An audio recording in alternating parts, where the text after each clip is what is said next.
Ceru Olu. Happy Christmas to you all. On Perspective this week we have some Christmas reflections from President of Tynwald Laurence Skelly, Bishop Peter and Chief Minister Alf Cannan. We also hear some of their favourite Christmas music. Well, Christmas for me was growing up in the pub hotel in Ramsey, and which was always a very, very busy time. So the whole family would be helping out, in the bar, in the dining room, washing up, you name it. So for us, it was a very, very busy time. But I do have very fond memories, and with regards to serving the dinner on Christmas Day to the guests. We then ate afterwards. But prior to that, Christmas Eve, I always remember with my mother, very religious, used to do the midnight mass, and I think that's what really instilled some real faith in me and what the real meaning of Christmas is all about. And in terms of Christmas, obviously waking up on Christmas morning, one of the first things that most families or young children would do is go to see whether Father Christmas has left any presents. Were you a naughty child and ended up with a bag of soot, or did you get some nice presents? I did quite well, and the one, of course, is the sock, is getting the tangerine, I think, at the time. Satsuma, if you're really good. In fact, I give it to my kids now, and they sort of chuckle at me now. But no, the football was the big one present I remember, I think, as a young lad. That era, thought, fancied myself as the next George Best. Of course, that was not to be. But having a brand new football, and then, of course, all you want to do then is go outside and play football, So that was Boxing Day and the rest of your holidays. And in terms then of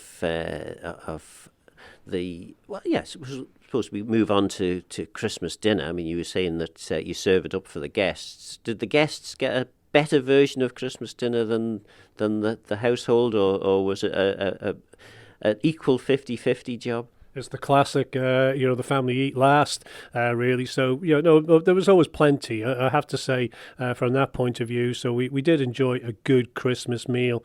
Turkey was the tradition there, and a standard. But I do remember, the trifle and, of course, the Christmas pudding as well. So it was obviously a great time to grow up and enjoy in a pub. And that atmosphere it was hard work, don't get me wrong, but that time was really, very much treasured. And were the games at Christmas time? Did you ever play any sort of Christmas games, or were you just all so tired by the time you got to the end of the day that was it? No, I can't say there was really games, because it just went on. So as we would have the guests having their lunches, the family, and afterwards, and then by night time you just want to watch a bit of telly really at the end of the day, and then of course come Boxing Day it all starts again. So it was, as I say, quite a busy time as such there.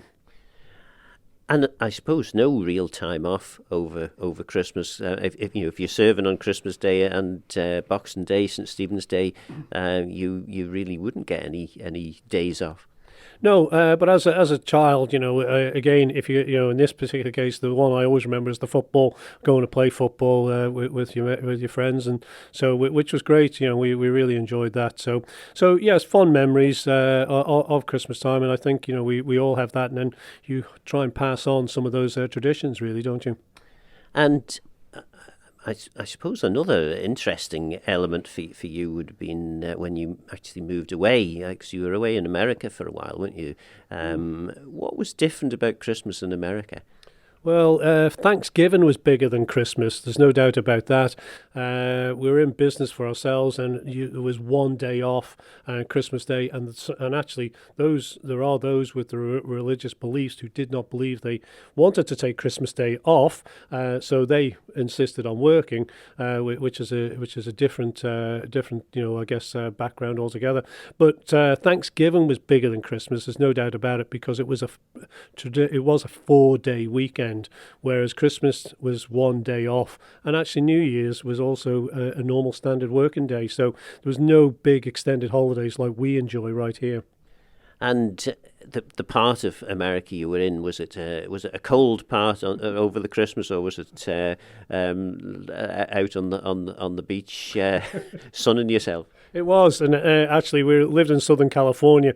Whilst the weather was pleasant, it wasn't necessarily swimming weather, but and ironically enough, of course, now we're back home and doing the New Year's dip, which is quite a contrast. But anyone who came over on holiday, they did want to go swimming, at Christmas time, because that would be a big thing, without a doubt. So yes, we enjoyed it. It was a different lifestyle, but we would still have as traditional a Christmas as we possibly could. We've got time now for one of your favourite pieces of Christmas music. So could you introduce this for us? Yes, my first favourite will be "Baby in Bethlehem," which is Manx, and for me, I think I recall this actually being sung at a crunyak in the Murrick Park back in the 70s, and I very clearly remember it being sung by, and I don't know who that was at the crunyak, but I think it was actually, and I also remember it being sung by Emma Christian in Peel Castle one time when I brought back a group of Americans, which was just absolutely surreal, a real a favourite of mine, personal favourite of mine.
Obviously, having returned to the island, becoming an MHK, political life over Christmas is a sort of a different experience as well, isn't it? Because whilst people may think that they're incredibly busy in the run-up to Christmas with all the preparations that they need to do for the family and making sure that they've got their presents bought on Christmas Eve and all of that. As a politician, you've got a whole raft of additional commitments over Christmas.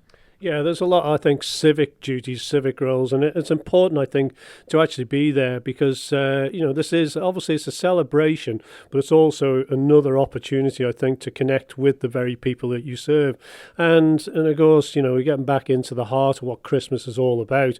And, we must be thankful for what we've got, but we should also reflect on those less fortunate. And that's a great opportunity. And I think as a politician, you've got a duty, I think, to consider that more so than you would in your normal day-to-day roles. So a great time to reflect, be thankful for what you've got, and consider those who are less fortunate. And then what can you do? You get onto the New Year's resolution. What can you do to change and help those people who are less fortunate? And we know they are not just far away, they are near as well, and they always have been, but more so today because, of course, cost of living crisis, etc. There's a lot of people really concerned and worried, where they're going to be in the new year.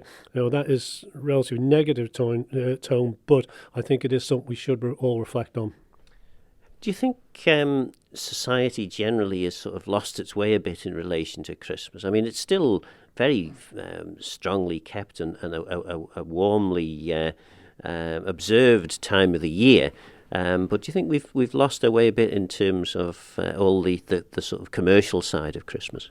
Yes, I mean, commercialism is taken over. We've seen it with Hop Junet, haven't we? Something called Halloween that's taken over, whereas Hop Junet is our oldest traditional Manx tradition here on the island, and it's something we all are proud of and we want to preserve. Christmas is universal, so it's a little different. But again, I think it's about getting back to what it's all about, and it's that time to reflect.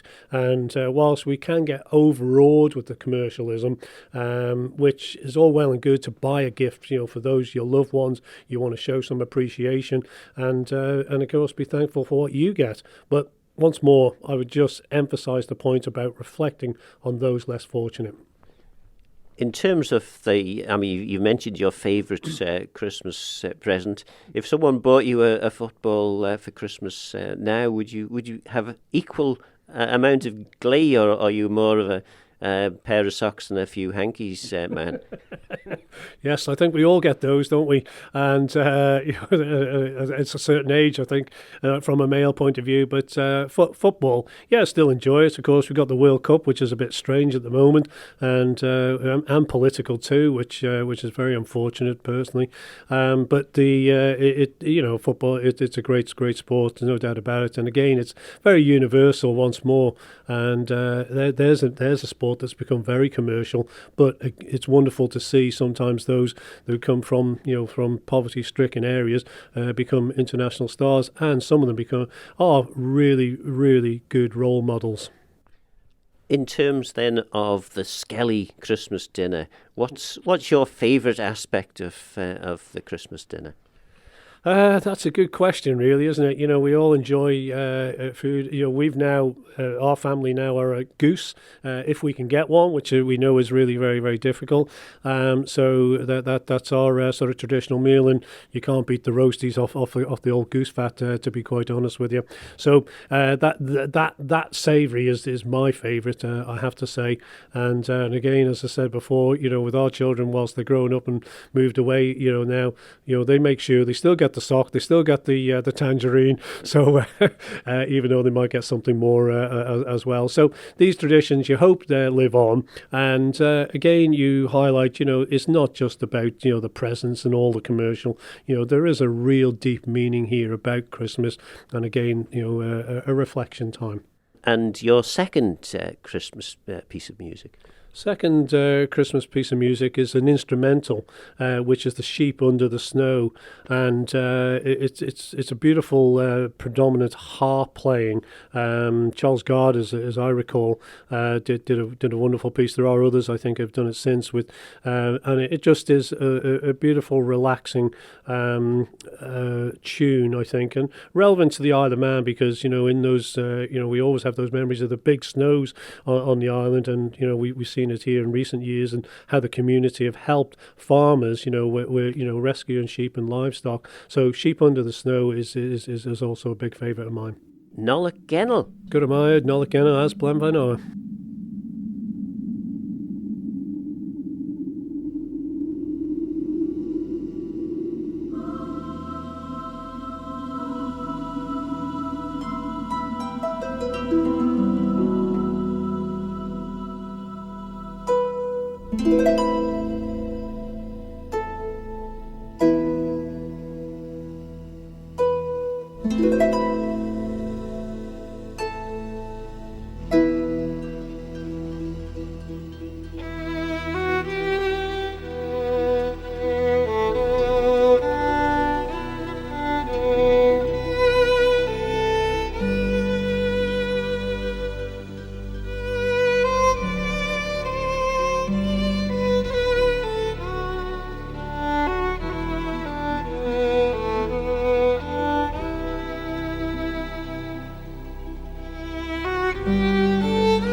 I suppose the picture that remains in my memory about Christmas always is just the beauty of it, and the fact that it represented something otherworldly.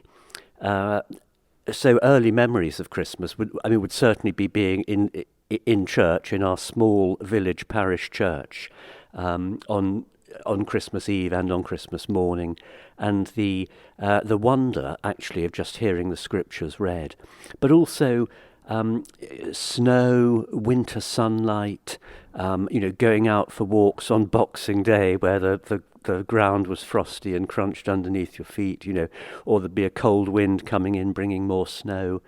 So I guess those are the memories, that it was something otherworldly. There was always a beauty about it, a purity almost, represented maybe by things like snow and sunlight, which somehow just seemed to put the Christmas scriptures into perspective. And obviously, subsequently, as you've grown up, you've been called to be involved with the church, and presumably that gives you different Christmas memories. It does, and some very varied ones, really. So, I'm sort of grateful for everything that's been given to me in terms of the opportunity to travel in my ministry as a priest, and particularly as a chaplain in the army for 25 years. So Christmas in a variety of different places, lots of different contexts. But essentially for me, it's about telling the same story, telling the Christmas story, enabling people to engage with it. And those same things, those same sort of childhood memories still there all the time with me, just reminding me actually that no matter what's actually happening on the day, whatever the weather might really be like, there is something about Christmas that calls us to look differently at our lives and to look differently at the way that we live. And what would you say your most exotic location for Christmas has been? Well, it's probably not going to sound all that exotic, but I think probably one of the most challenging and rewarding ones was in Kosovo, with a British battle group, but as part of a United Nations operation. It was seriously cold. It was snowy. Travel was really difficult, but actually getting round to a variety of bases, and enabling soldiers to mark Christmas in their own way, to be with them, to help serve Christmas lunch, to lead them in singing some carols. So that would be a fairly special memory, I think. There'd be others as well, but most of my Christmases, I have to say, have been in the Northern Hemisphere where it's been cold and snowy. I've never had Christmas down under or anything like that. And I suppose in terms of not just Christmas, but generally administering to the needs of soldiers, it must be difficult at the best of times, but certainly in a war situation and particularly at Christmas time, that must be a very difficult thing to have to do. That's it, and just so interesting to see people's responses to these things. Sometimes it would simply be the fact that one was away from home that was really difficult. Soldiers will put up with pretty much anything, and they're used to the dangers that they're exposed to on military operations. But actually there is something about being away from your family at Christmas, being away from home, and particularly if you've still got several months before you get back again. And that is difficult, maybe because pretty much most people have those childhood memories of Christmas, the ones that I spoke about earlier on. They'll be different for each person, but in our own way we all have them.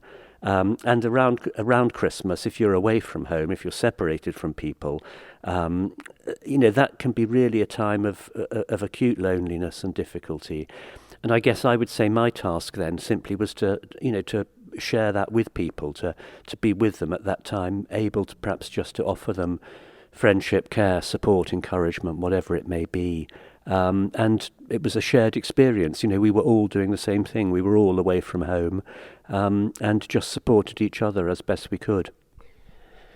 In terms of Christmas generally, it is still very widely observed in the world, the society that we live, but in a sadly increasingly faithless sort of way. Do you think Do you think we've lost our way a bit in relation to Christmas? I think we live in a time that is confused and uncertain, where we have a large number of competing narratives actually sort of clamouring for attention in the public space. And the Christmas story doesn't really do that. I think I would say we've lived with it for 2,000 years, and in that time, it has been proclaimed powerfully. It has been forgotten. It has been suppressed. It has come back again, and it is still with us. And I guess that otherworldly sort of timelessness that the Christmas story represents will to some extent always be there, because it speaks to the depths of the human soul. It speaks to us about beautiful things and what life might be like. And I guess, the task for me, for you, for all of us as human beings at Christmas is maybe to say, let me just step back from everything else that I'm engaged in and see if I can make space now just for peace and quiet. Maybe let those carols, those hymns, those scriptures just wash over me again and say, what does the Christmas story say to me? What does it speak of? And my suggestion would be that it speaks of peace and calm and grace and goodness in the midst of everything else that goes on in human life. So we read the story of the Nativity, a family looking for somewhere to live, a woman expecting a baby, in a country that was in occupation. A census was happening, so the occupying power was making life as difficult as it possibly could for the people there. And you go and get counted, go and get numbered, as it were, as part of the census. That's what Mary and Joseph were doing. And in the midst of all of that, when there's no space for them to find anywhere to be accommodated, the baby is born. I leave it there, perhaps, for people to make their own interpretation. But, this is happening in the midst of human life, of real life.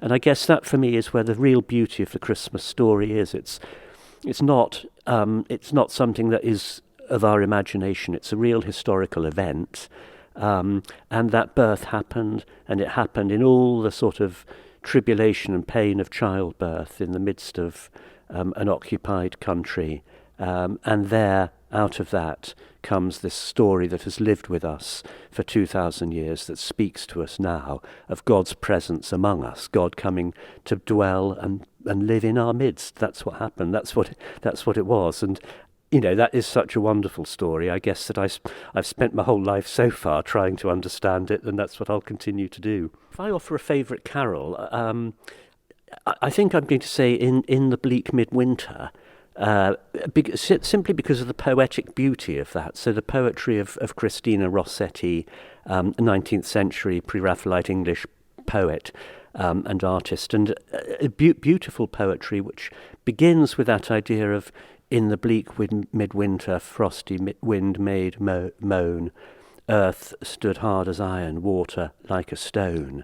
Maybe it wasn't like that in the Middle East, but that gives us the idea of, if you will, that sort of hostility of the natural environment into which the Christ child was born. And then Christina Rossetti goes on to consider just the reality of God. Our God, heaven cannot hold him, nor earth sustain. Heaven and earth will flee away when he comes to reign. The immensity, the glory, the grandeur, the wonder of God, made present and visible just in this small child born in the stable in the midst of winter.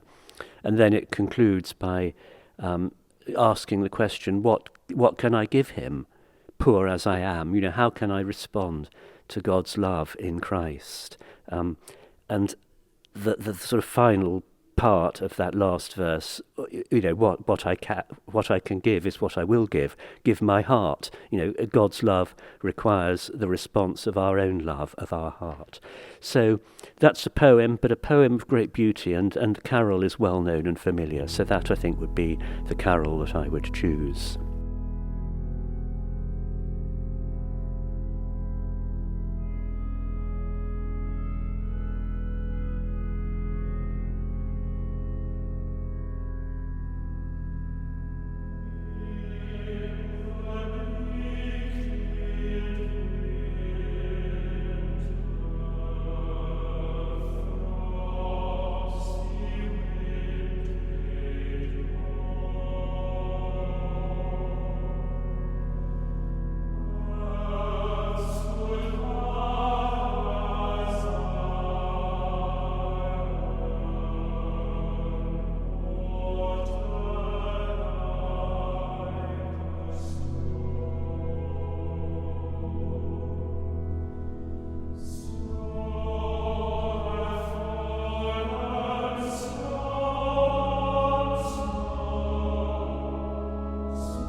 Do you get as irritated as I do about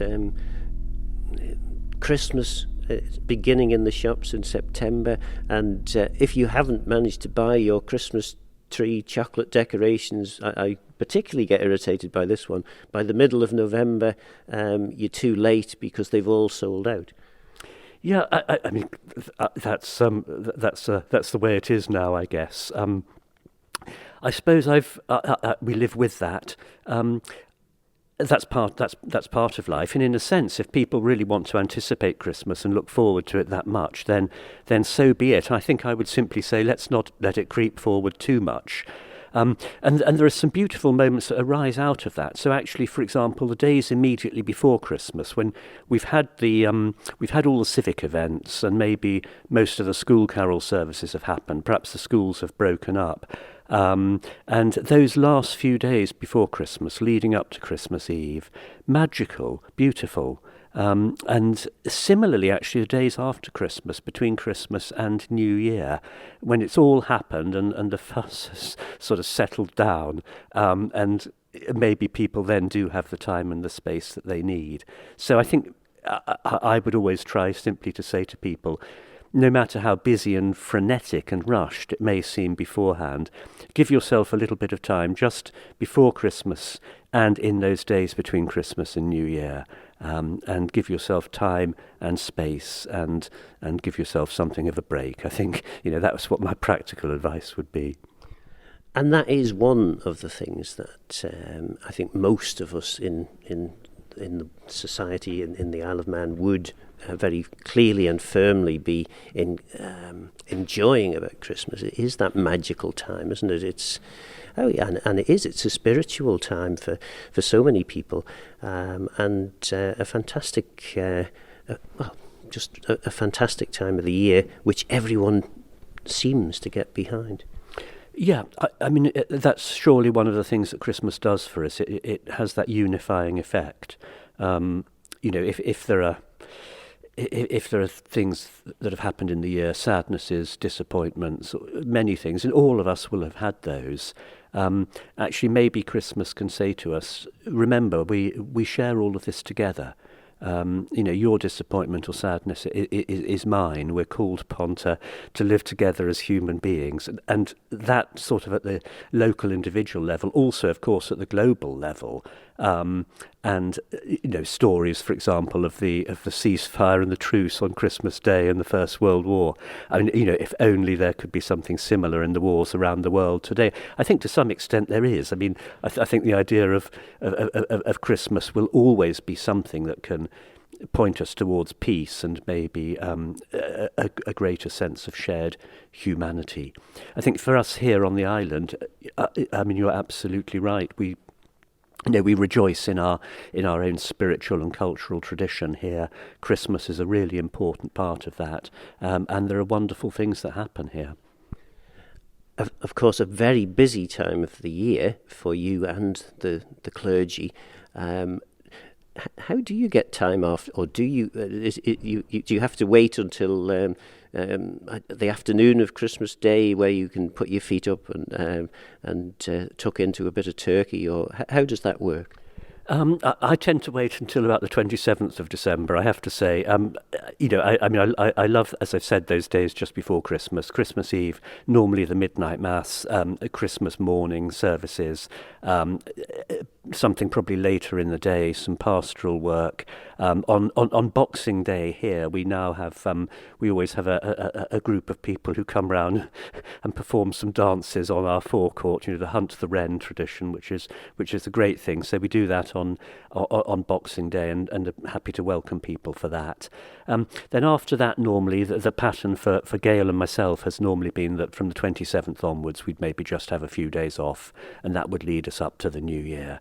And that's great, and that really is when there would be family time, and maybe we'll travel over to see Gail's mother and one or two other people as well as part of that. So something else which is also known as a carol, but really is a folk song, I guess, called the Sans Day Carol. Sans Day or Sant Day or Holy Day, and it's a variation of the Holly and the Ivy, but it's sung to a sort of more folksy tune, and certainly it works well as a carol and with traditional organ accompaniment, but it can work really well also, for example, with guitars and an accordion, or as a folk song, a folk carol. And the reason I love that, I guess, is not just because of the bouncy tune and the excitement of it, but again, the idea of the words which link up the whole story of Christmas with redemption. So the first verse, the holly bears a berry as white as the milk, and Mary bore Jesus and wrapped him in silk. And then the second verse, the holly bears a berry as green as the grass, and Mary bore Jesus who died on the cross. And then the third verse, the holly bears a berry as black as the gall, and Mary bore Jesus who died for us all. And then finally, the holly bears a berry as blood it is red, and praise we our Saviour who rose from the dead. So the Christmas story in this carol is linked then with the mystery of the resurrection at Easter, the fullness of the story of our redemption in God, in Christ. So the Sans Day carol, bouncy, beautiful, joyful, a folk song, a folk carol, but that would be my other choice.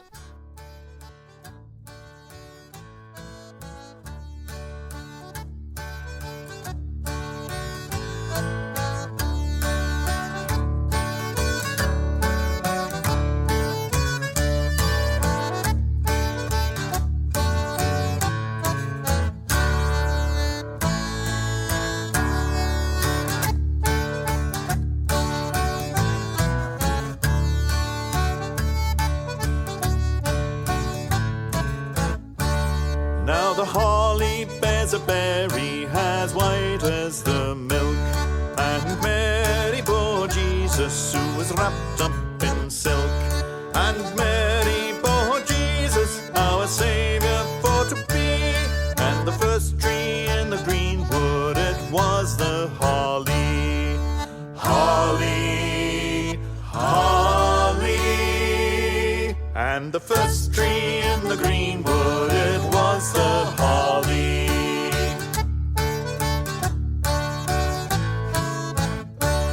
Now the holly bears a berry as green as the grass, and Mary bore Jesus who died on the cross. And Mary bore Jesus, our Saviour for to be, and the first tree in the greenwood, it was the holly. Holly, holly. And the first tree in the greenwood, it was the holly.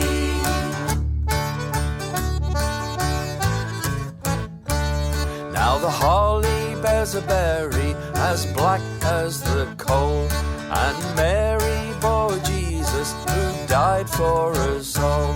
And Mary bore Jesus, our Saviour for to be, and the first tree in the greenwood, it was the holly.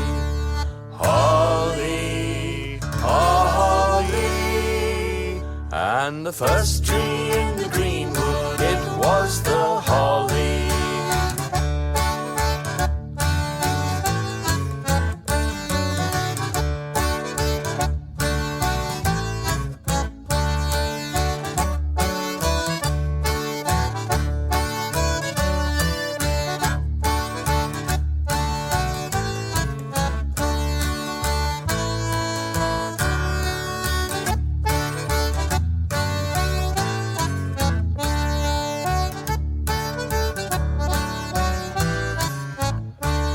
Now the holly bears a berry as blood it is red.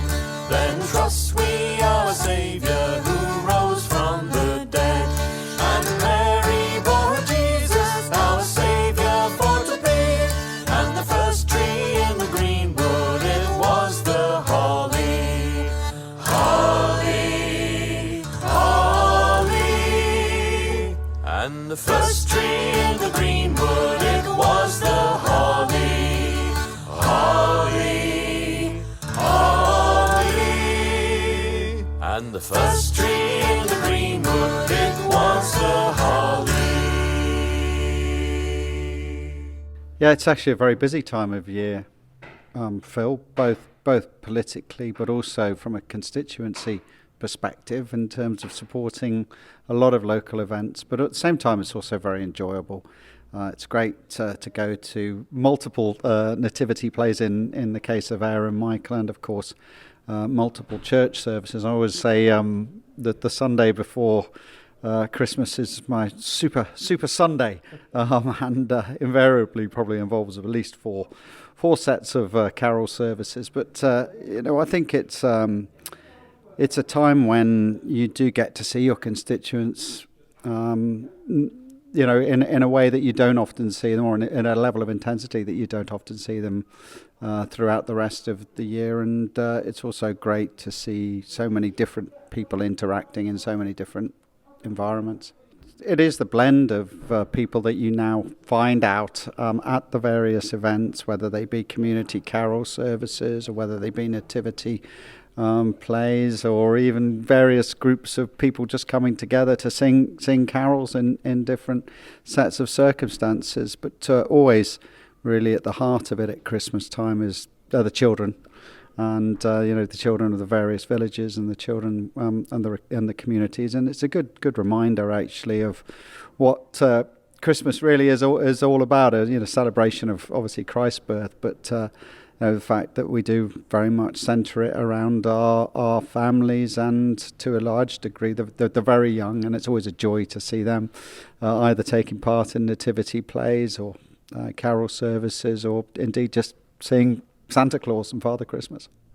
Christmas was always a time, the one to look forward to, and I mean it has changed throughout the years. I think in many respects it's always quite traditional in the family, and very traditional lunch, albeit that we didn't usually have turkey. My father was keen on duck actually when I was very, very young, and so we used to get a duck at Christmas. And of course, the chance to relax together. And I think I always used to look forward to the, after Christmas, sit down and actually be able to watch a film on the television. And of course now it's changed a bit because the kids have children have so many different options, don't they? And we still have family Christmases, but they generally tend to be much bigger now, with 3 siblings and various nieces and nephews. So, but still a lot of fun. Favourite Christmas song? Do you have a favourite Christmas song? Quite a big question actually.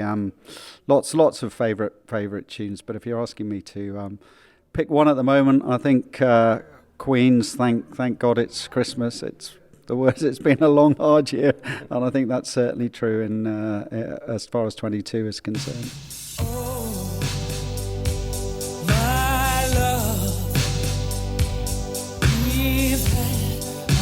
Share of tears.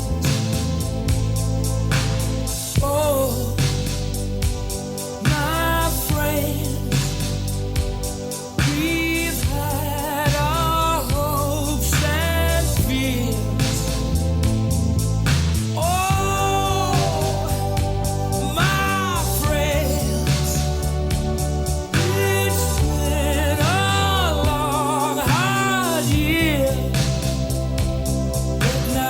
Christmas. Yes, it's Christmas. Thank God it's Christmas. The moon and stars seem awful cold and bright. Let's hope the snow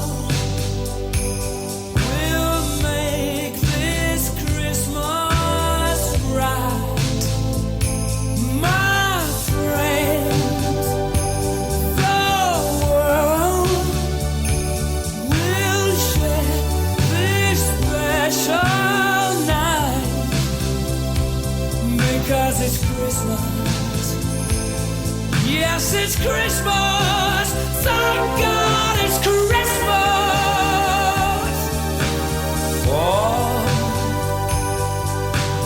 One night. Thank God it's Christmas. Yeah.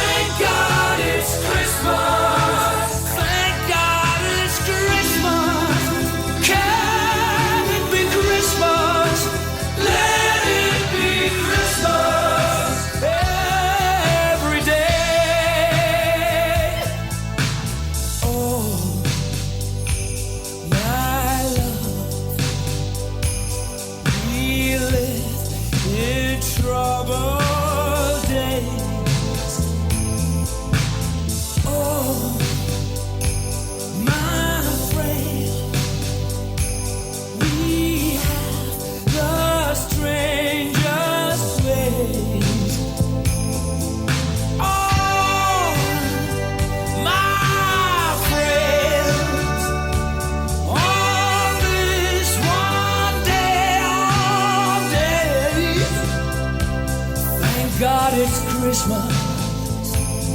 Yes, it's Christmas. Thank God it's Christmas. For one day.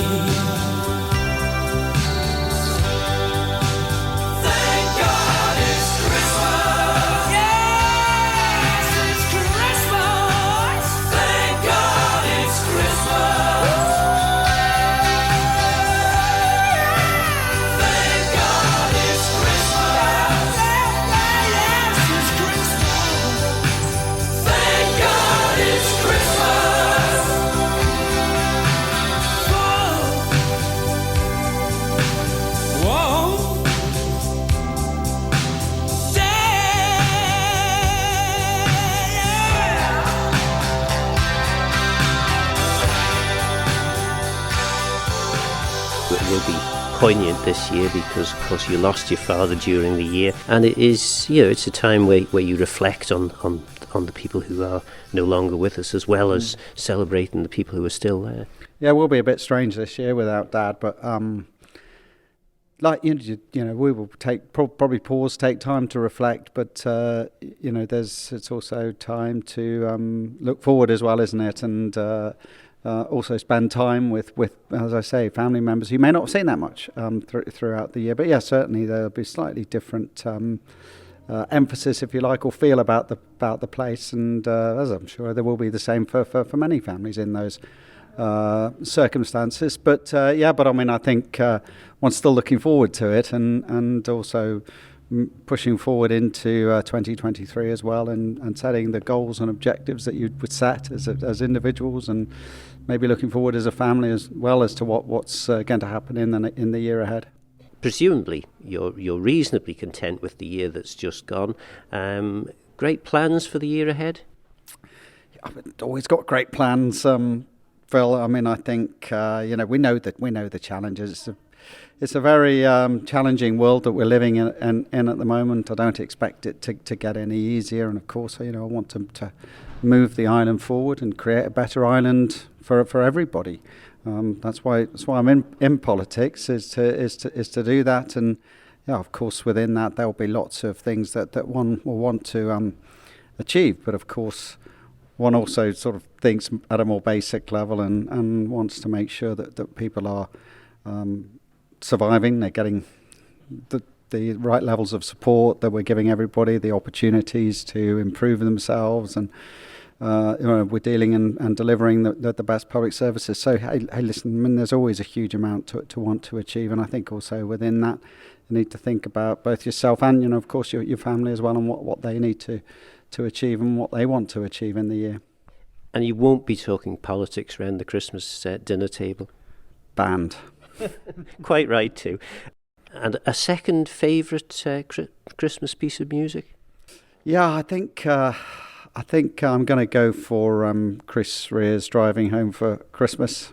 I think certainly that song that I was used to enjoy listening to, particularly as a younger man when I wasn't on the island at the time, but getting home to see family and friends. And indeed, I think whenever the circumstances, whether you're leaving work for the last time, or whatever situation you're in, when you finally get home, on the 23rd, 24th of Christmas, whenever that is, and you've got probably a couple of days to look forward to with the family. It's always a nice song, I think, to take time to reflect to, and I think it shares the value of everybody. Or most people anyway, having that opportunity. And one final word, if I can. I mean, I think there's always a pause for reflection, isn't there, at Christmas? Because there are people who aren't necessarily going to have a great day, and for whatever reason. And of course, thoughts with them. And I hope that they can find somebody to share it with, because they don't always be the case that families are around absolutely everybody. So I do take time to think of them, and indeed, of course, those people in the public service who are working. So perhaps I'll take the chance to wish them all the best whilst I'm talking to you. I'm driving home for Christmas. Oh, I can't wait to see those faces. I'm driving home for Christmas.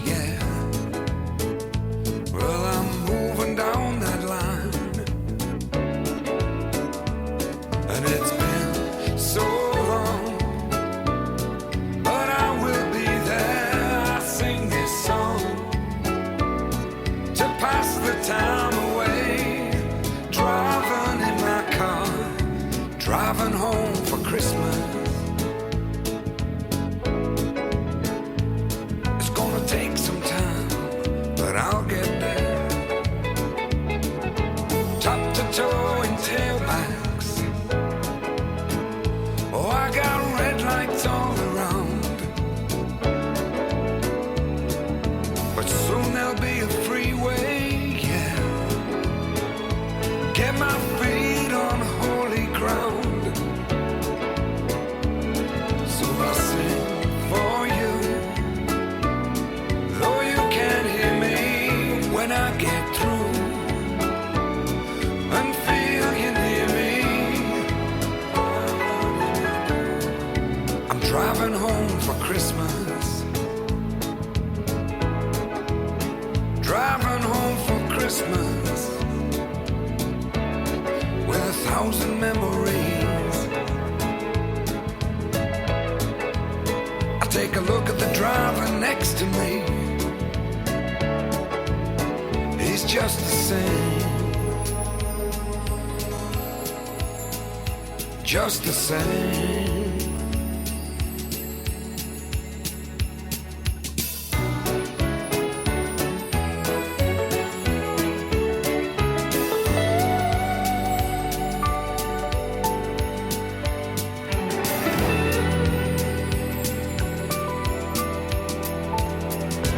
Top to toe in tailbacks. Oh, I got red lights all around. I'm driving home for Christmas, yeah. Get my feet on holy ground. So I sing for you, though you can't hear me when I get through. Go and feel you near me. Driving in my car, driving home for Christmas. Driving home for Christmas, with 1,000 memories. I take a look at the driver next to me. He's just the same. He's driving